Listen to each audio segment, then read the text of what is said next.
of our funding for military construction. It has to be done in that 10-year period. Thanks for that clarification, Steve.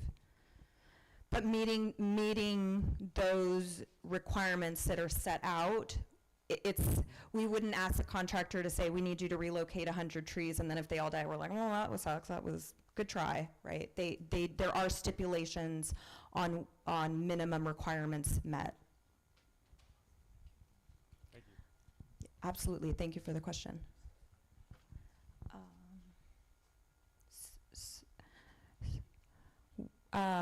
Would you all, any other questions? Would you like to move to the interactive session? Sorry. The poster session. Interactive session could also be sleep. Interacting with your bed. Probably everybody's leaving, so.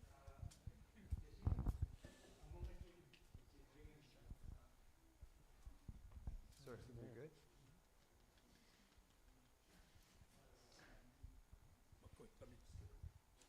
All right. So, while the mayor is getting his microphone, I want to end where I started.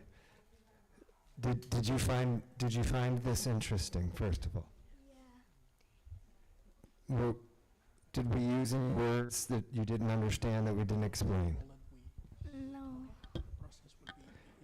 Thank you for.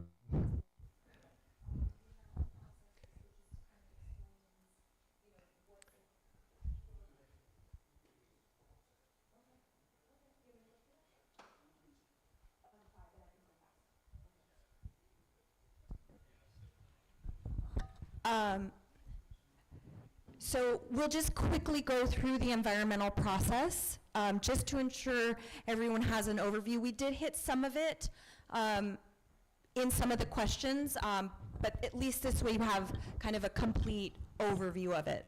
So as we stated, at the request of YAP government, we are following the U.S. National Environmental Policy Act process to evaluate the impacts of the project. We did talk about following YAP state regulations. Some other process upon which we can agree on that's outlined in the COFA, but the request of the YAP government was to follow the U.S. NEPA process. We are applying standards substantively similar to the substantive standards similar to those of U.S. So Clean Water Act, Clean Air Act will be using the same acceptable levels for air quality, water quality, etc. And NEPA covers different types of evaluation. This project rises to the level of an environmental impact statement because it is a project that we know is large and will have impacts. The environmental impact statement evaluates, it's a report that evaluates the potential consequences of a proposed action.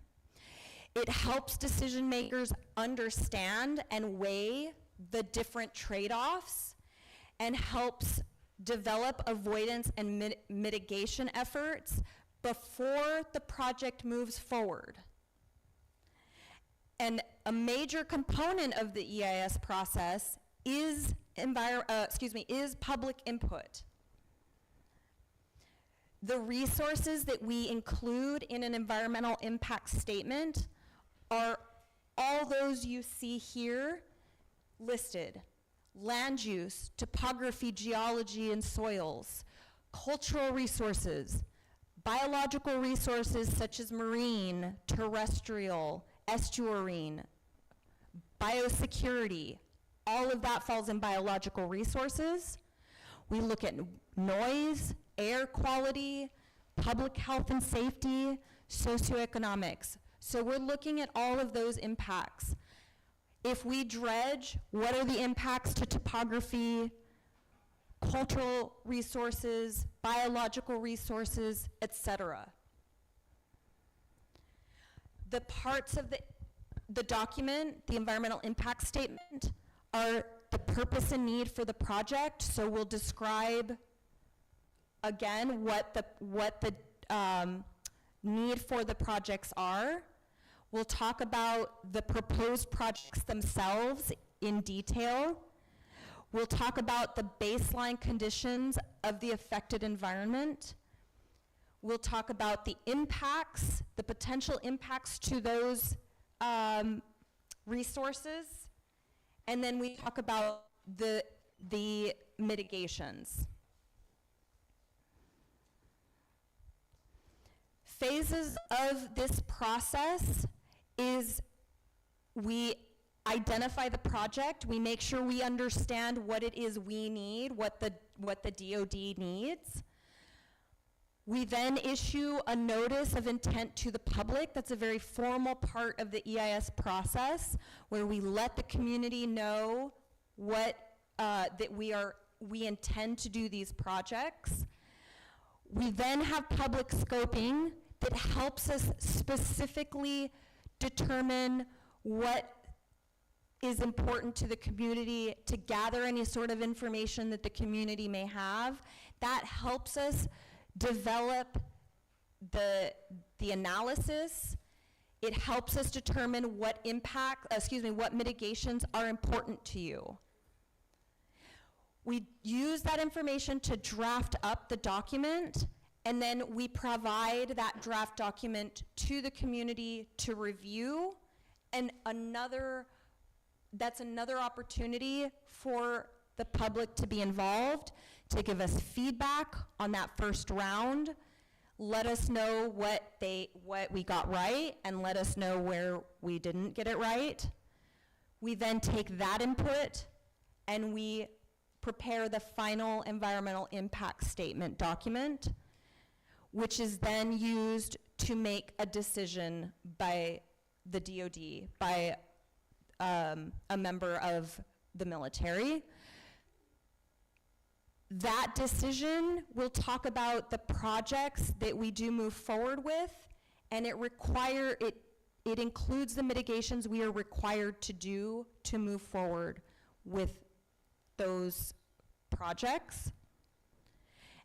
And at that point,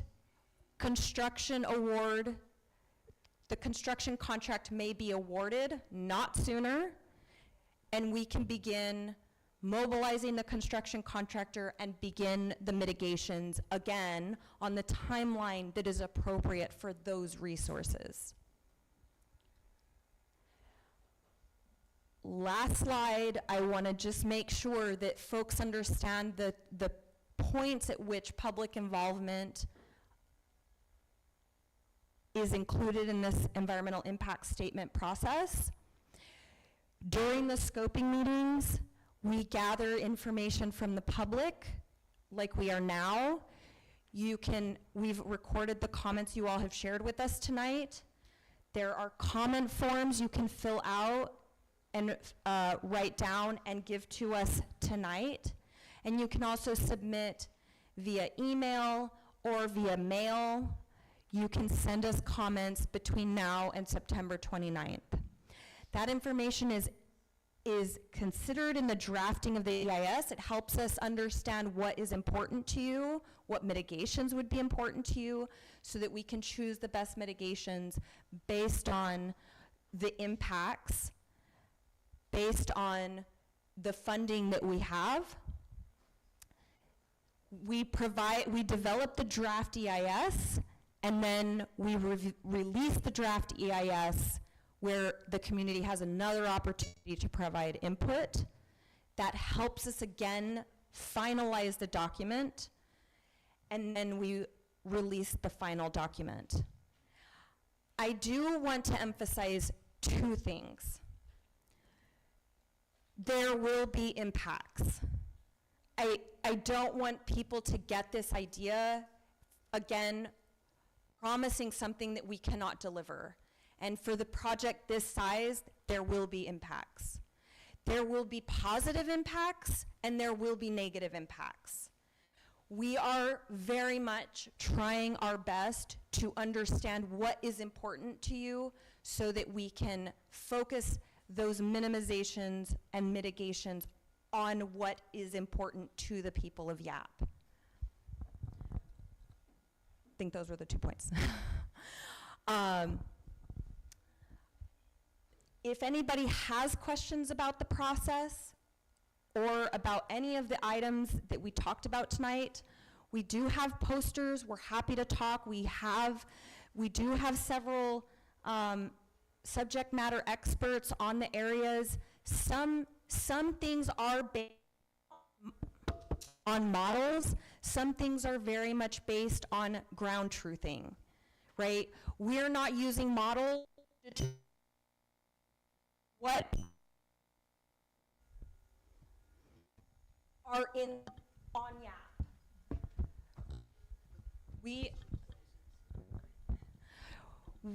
We are trying to gather the best available information, again, through a variety of methods to make sure that we have the best available data to evaluate all of the reasonably foreseeable impacts that this project may have.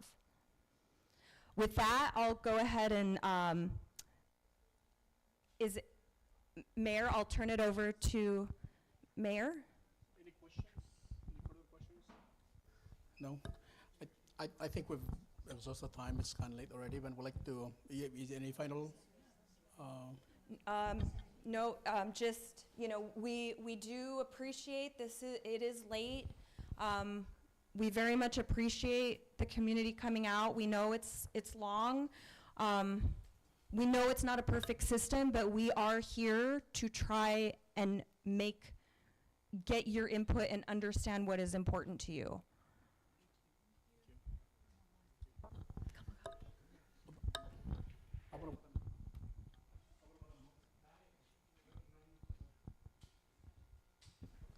Well, on behalf of our chief, we'd like to thank the members of the DOD for your time coming down and trying to help us understand the plans that we have, and we look forward to working closely with you as we develop this furthermore. And sorry to keep you this late, but we appreciate the time that you've taken to come and help us understand. And I think that's it. Maybe the rest will be the outside, and we can leave from there. Yeah. So thank you very much. Our appreciation. Kamar, tomorrow. Thank you. Thank you all. Yeah, we appreciate